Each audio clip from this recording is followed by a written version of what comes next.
ഞാൻ വർക്കല പോയിട്ട് വന്നപ്പോഴേ നല്ല അടിപൊളി അയല കൊണ്ടുവന്നു.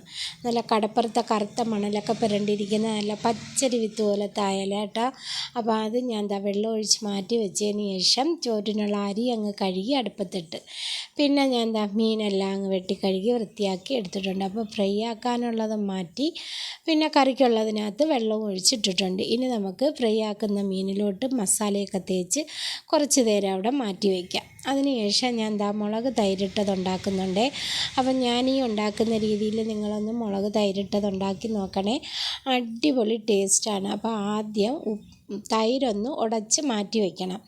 അതിനുശേഷം ചട്ടിയിൽ എണ്ണയൊഴിച്ച് ചൂടാകുമ്പോൾ ഉലുവയും കടുകും ചേർത്ത് പൊട്ടിയതിന് ശേഷം ഇഞ്ചി ചെറുതായിട്ട് അരിഞ്ഞത് ചേർക്കാം. കൂടെ തന്നെ പച്ചമുളക് കീറിയതും ചേർക്കാം. ഞാനിവിടെ വെള്ള കാന്താരിയാണ് എടുത്തിരിക്കുന്നത്, നല്ല എരിവുള്ള കാന്താരി മുളകാണ്. പിന്നെ തൈര് ചേർത്തു. അപ്പോഴ് തന്നെ ഫ്ലെയിം ഓഫ് ചെയ്യാം.